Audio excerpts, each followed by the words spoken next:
नमस्कार दोस्तों, जय मां भारती। दोस्तों, हमारा नाम है घनश्याम मुलानी और आप देख रहे हैं विश्व भारती चैनल में आप सभी का बहुत बहुत स्वागत है। दोस्तों, पिछले कुछ 24 से 36 घंटों में बहुत ही महत्वपूर्ण घटना हुई है। ये जानकारी, ये कोई मीडिया चैनल हो, प्रिंट मीडिया हो यानी न्यूज़पेपर, वर्तमान पत्र, ये कोई रिपोर्ट नहीं कर रहे हैं, इसीलिए हम ये जानकारी आपके सामने रखना बेहद महत्वपूर्ण समझते हैं। हालांकि हमारे पिछले कुछ वीडियोज में आपने देखा होगा कि महाराष्ट्र में ये जो अजीत पवार के विषय में जो कुछ गेम प्लान चल रहा है कि 40 विधायक उनके साथ हैं, 53 जो विधायक हैं राष्ट्रवादी कांग्रेस पार्टी यानी नेशनलिस्ट कांग्रेस पार्टी के, उसमें से 40 उनके साथ है, उनको मुख्यमंत्री बनाया जाएगा वगैरह वगैरह। इस सारे जानकारी के विषय में हमने पिछले कुछ हमारे वीडियोज में खुलासा कर दिया है। पिछले 3-4 दिनों में आपको वो सारे वीडियो हमारे होम पेज पर तो मिल ही जाएंगे, लेकिन आज जो घटना हुई है यानी ये 36 घंटों में, ये क्या है दोस्तों? एक ऐसी बात राष्ट्रवादी कांग्रेस पार्टी के जो चीफ हैं शरद पवार साहब, उनके मुंह से एक ऐसी बात निकली है जिसका कुछ ज्यादा ही रिपरकशन होने जा रहा है। ऐसा लगता है, यह स्पष्ट रूप से दिखाई दे रहा है कि महाविकास आघाड़ी का अंत ये लगभग तय नहीं है, होने पर आया है। इन कुछ ही दिनों की बात है। आपको क्या याद है कि जब ये जानकारियां जब बाहर आई थी, यानी अजीत पवार के बारे में कि वो 40 विधायकों से मिल रहे हैं, विधान भवन में उनकी मीटिंग हुई है वगैरह वगैरह, तो उसी समय शायद उसी दिन या उसके 24 घंटों के अंदर शिवसेना उद्धव बालासाहेब ठाकरे, इनके जो पक्ष प्रमुख अभी हैं उद्धव ठाकरे जी, इनका एक कमेंट आया था कि अब ये भारतीय जनता पार्टी को के साथ में हमें यानी उनके विरोध में हमें अकेले ही लड़ना पड़ेगा। और वही बात अब कुछ सच होते हुए दिखाई दे रही है। क्यों और कैसे, आप पूछेंगे। ये जो वातावरण, ये जो माहौल बनाया गया है महाराष्ट्र में, महाराष्ट्र की राजनीति में, वो एक बड़ा ही अजीब वातावरण है। आप पूछेंगे कैसे? ये जो विषय चल रहा था, ये सारे विषय के बीच में संजय राउत ने एक बार बीच में कमेंट किया था, यही अजीत पवार के विषय पर।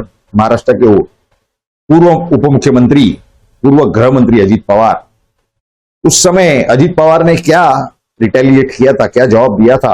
उन्होंने कहा था कि हमें नहीं चाहिए कि कोई और हमारे पार्टी की वकीली करे, हमारे पार्टी का काम करे, हमारे पार्टी की तरफ से जवाब दे। आप जिस पार्टी के प्रवक्ता हो, आप जिस न्यूज़पेपर यानी वर्तमान पत्र के एग्जीक्यूटिव एडिटर हो, आप वही का काम करो।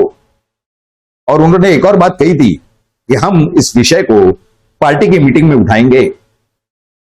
अब आपको शायद मालूम होगा कि पिछले 6 से 8 महीनों से ज्यादा हो चुके हैं लगभग कि राष्ट्रवादी कांग्रेस पार्टी यानी नेशनलिस्ट कांग्रेस पार्टी की जो राष्ट्रीय कार्यकारिणी है वो बर्खास्त है, बर्खास्त कर दी गई है शरद पवार द्वारा। और अभी कुछ ही दिन पहले उनके पार्टी का यानी राष्ट्रवादी कांग्रेस पार्टी एनसीपी का जो राष्ट्रीय मान्यता है नेशनल पार्टी करके इलेक्शन कमीशन के पास, वो भी उनकी रद्द हो चुकी है। और ये झगड़ा क्या चल रहा था इतने समय से पार्टी के अंदर ही अंदर कि सुप्रिया सुले को कमान सौंपी जाए। और वही बात अभी पिछले 24 घंटों में एक और मसला है, यानी 2 मसलों की बात है ये।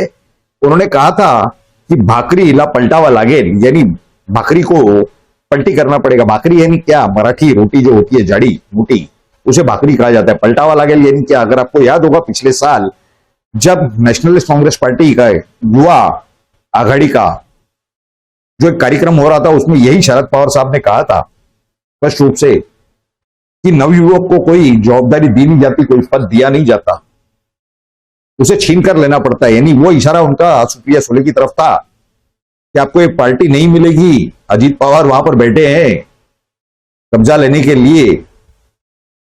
ठीक है, ये तो बात उस समय की हुई।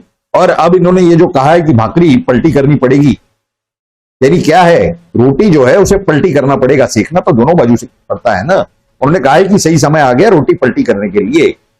यानी या तो ये पार्टी के जो पूरे अधिकार हैं, अध्यक्ष पद है, या सुप्रिया सुले को इन्होंने सौंपने का तय कर लिया है, या फिर ये हम करने जा रहे हैं ऐसे बताकर रिएक्शन के लिए वो वेट कर रहे हैं। लेकिन उन्होंने एक जो महत्वपूर्ण बयान दिया, अजीत पवार जो मुख्यमंत्री बन सकते हैं या बनने जा रहे हैं। क्यों? क्योंकि जो संजय राउत ने बताया था कि ये संभावना बताई जा रही है कि सुप्रीम कोर्ट का जो जजमेंट आएगा 16 विधायकों के विषय में कि उन्हें अपात्र अगर घोषित कर दिया गया तो भारतीय जनता पार्टी को मुख्यमंत्री के लिए एकनाथ शिंदे और उनके 16 विधायकों को, यानी ये शिवसेना बाला साहेब ठाकरे यानी एकनाथ शिंदे को हटा करके राष्ट्रवादी कांग्रेस पार्टी के साथ जुड़ना पड़ेगा, यानी अजीत पवार को मुख्यमंत्री बनाना पड़ेगा। इस सारे विषय पे उन्होंने क्या कहा, ये सुनना समझना बेहद जरूरी है और ये जानकारियां एक वीडियो के स्वरूप में हम आपके सामने रख रहे हैं। तो आइए सबसे पहले वो आप देखिए, उसे ठीक से समझिए, उसके बाद इस पर हम आपको विस्तृत जानकारी देंगे। तो आइए देखते हैं ये महत्वपूर्ण वीडियो। इतना पागलपन मेरे पास नहीं है, इतना पागलपन मेरे पास नहीं है। पिछले कुछ दिनों से संजय राउत ने बयान जो दिया था कि राज्य में सीएम बदलने वाले हैं, उसको लेकर सरगर्मियां तेज है। आपका क्या मत है, क्या ऐसे कुछ चर्चा चल रही है क्या? और भावी मुख्यमंत्री के सीधी बात है, हमसे किसी ने चर्चा की नहीं। संजय राउत ने कहा कि मीडिया के एडिटर भी है, मीडिया के प्रतिनिधि तो हमसे ज़्यादा इन्फॉर्मेशन होती है, शायद उनका कोई अलग सोर्स होगा, मगर ऐसी इन्फॉर्मेशन हमारे पास नहीं है। और जिससे इन्फॉर्मेशन नहीं है तो फजूल बातें करने में कोई मजा नहीं। सवाल है कि आजकल महाराष्ट्र की राजनीति में बहुत चर्चा कर रहे हैं कि सुप्रीम कोर्ट का जो फैसला आएगा वो ऐसा हो सकता है कि जो 16 विधायक हैं मुख्यमंत्री के साथ उनकी संसद जा सकती है। ऐसा हो सकता है, ऐसा हो सकता है। संजय राउत कह रहे हैं कि डेथ वारंट निकल चुका है। आपने कहा क्या आधार क्या है? जी, सुप्रीम कोर्ट की जजमेंट की कॉपी आपके पास है? संजय राउत के पास है। संजय राउत ने कहा अभी आप कहते हो, मैं मानू। आपका क्या मत है कि चल रहा है, इसीलिए अजीत पवार का नाम आ रहा है कि शायद वो ज्यादा सामने? सीधी बात है, सुप्रीम कोर्ट का डिसीजन क्या आएगा, आने के बाद बात करने में फायदा है। समझ जाइए, सुप्रीम कोर्ट का डिसीजन ही आया नहीं, इस पर रिएक्ट करने में इतना पागलपन मेरे पास नहीं है। दोस्तों, अभी आपने सुना कि शरद पवार साहब ने क्या कहा। जब उनसे मीडिया पूछने लगी तो कि क्या इस तरह से हो सकता है, आपकी क्या राय, आपका क्या कमेंट है कि अजीत पवार मुख्यमंत्री बनेंगे या नहीं बनेंगे या क्या होने जा रहा है, तो ये सारे विषय पर उन्होंने पहले तो गोल गोल ये कहा कि आप किस आधार पर, ये सवाल उन्होंने स्पष्ट किया था, लेकिन ये सवाल आप किस आधार पर कर रहे हो, क्या सुप्रीम कोर्ट के आदेश की यानी जजमेंट की कॉपी आपके पास है? उन्होंने कहा था कि नहीं, ये तो संजय राउत के पास है। तो अगर संजय राउत के पास है, आपके पास कुछ नहीं है, वो कह रहे हैं, आप कह रहे हैं, हम कैसे मान ले? हम मान ले? ऐसा इन्होंने सवाल किया। और उन्होंने ये सारे विषय के अंत में यह भी कहा कि इतना पागलपन हमारे पास नहीं है। उन्होंने एक बात तो कही थी कि संजय राउत अपने सूत्रों से जो इनपुट मिला होगा उस आधार पर कह रहे होंगे, वो एक अलग मसला है। उन्हें पूरी तरह से, वो अच्छी तरह से भली भांति जानते हैं कि संजय राउत को कितना नॉलेज है, कितने उनके सूत्र है, क्योंकि ये जो महाविकास आघाड़ी की जो सरकार बनी थी, ये संजय राउत जो बार बार शरद पवार साहब के पीछे पड़े थे उसी वजह से बनी थी। अब जो ये उनका नॉलेज है, इसकी डेप्थ, यानी ये सरकार गिर गई उसके बाद भी तुरंत जो है 2 बार संजय राउत शरद पवार साहब से मिलने गए थे।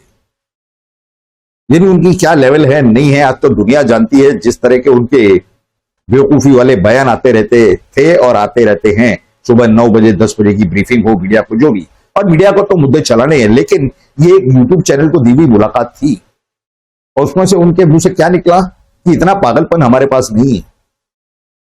ये भी बिना किसी आधार के संजय राउत जो भी बड़बड़ करते रहते हैं या ये मीडिया, ये पागल है, ऐसा उसका स्पष्ट रूप से अर्थ निकलता है कि नहीं? तो इसीलिए ये हमारा सवाल था कि पागल कौन है, हु इज मैड। ऐसे हालात में जो ये ईगो इश्यूज क्रिएट हो रहे हैं, तैयार हो रहे हैं, और वैसे भी जहां पर जिस शिवसेना के साथ शरद पवार ने गठबंधन किया था वो शिवसेना तो खत्म हो चुकी, उनका धनुष्य बाण, उनका नाम, वो तो सब खत्म हो चुका। अब उन्हें कहां जरूरत है शिवसेना उद्धव बालासाहेब ठाकरे की, इस संजय राउत जैसे लोगों की? उन्हें तो तब जरूरत थी क्योंकि उनके बारे में तो सभी लोग जानते हैं कि किस तरह से अवसरवादी हैं, अपॉर्चुनिस्टिक। कांग्रेस को 2 बार छोड़ा, उसके बाद फिर गए कांग्रेस में। फिर जब उन्होंने देखा कि हमारी रोटी जो है वो पकने वाली नहीं, सेकने वाली नहीं, तो 1998 में 1998 में फिर छोड़ दिया। क्या मुद्दा था? सोनिया गांधी के विदेशी मूल का मुद्दा। और उसके बाद 1999 में, यानी 1999 में, उन्होंने अपनी यही राष्ट्रवादी कांग्रेस पार्टी यानी नेशनलिस्ट कांग्रेस पार्टी स्थापित की, बनाई, और उसके बाद गठबंधन किसके साथ किया? फिर उसी कांग्रेस के साथ, जिसका अध्यक्ष का मूल विदेशी है। यानी इस तरह के है, इनकी कोई आइडियोलॉजी नहीं है, कुछ नहीं है, ये तो सारी दुनिया जानती है। लेकिन इन्होंने किस तरह से संजय राउत के बहाने से शिवसेना उद्धव बालासाहेब ठाकरे के पार्टी को धिक्कारा है, या किस तरह उन्होंने कमिट किया है, यानी हम में इतना पागलपन नहीं है, हमारे पास इतना पागलपन नहीं है।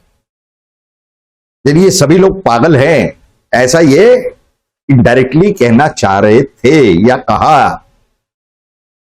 तो ये सारी जानकारियां जो मीडिया रिपोर्ट नहीं करता या रिपोर्ट करना पसंद नहीं करता, या जो भी कारण हो, लेकिन महाविकास आघाड़ी का अंत ये लगभग आ चुका है। आने वाले कुछ ही दिनों में इस पर सारी जानकारियां बाहर आएंगी, और खासकर महाराष्ट्र में, जो महाराष्ट्र की राजधानी है मुंबई, उसके जो बीएमसी यानी मुंबई बृहन मुंबई महानगर पालिका के जो चुनाव आने वाले सितंबर, अक्टूबर या नवंबर में होने जा रहे हैं, उससे 1 से 2 महीने पहले, यानी हो सकता है कि जुलाई अगस्त तक 2023 या बहुत से ज्यादा सितंबर 2023 के अंत तक ये सारी जानकारी आपके सामने जरूर आ जाएंगी।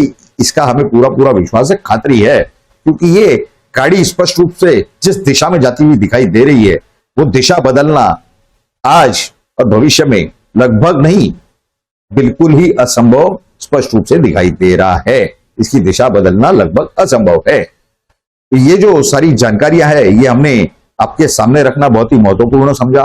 ये सारी जानकारी आपको क्या लगी, कैसी लगी, ये तो जरूर आपकी राय आप हमें नीचे कमेंट बॉक्स में लिख करके बताएं। लेकिन अगर आपको ये सारी जानकारी अच्छी लगी हो तो इस वीडियो को लाइक करें और ज्यादा से ज्यादा शेयर करें। साथ ही साथ ये आप ही का विश्व भारती चैनल है, इसे जल्द से जल्द सब्सक्राइब करें अगर आपने अब तक इसे सब्सक्राइब नहीं किया है तो। और अगर आपने सब्सक्राइब किया है तो सब्सक्राइब बटन के बाजू में बेल नोटिफिकेशन के आइकन को ऑन कर दे, दबा करके, ताकि आपको हमारे हर वीडियो की नोटिफिकेशन यानी जानकारियां सबसे पहले प्राप्त हो, और आप सही जानकारियां सबसे पहले हमारा वीडियो देख करके प्राप्त कर सके। आप सभी लोगों ने इस वीडियो को पूरा अंत तक देखा, इसके लिए आप सभी का बहुत बहुत धन्यवाद। जय मां भारती।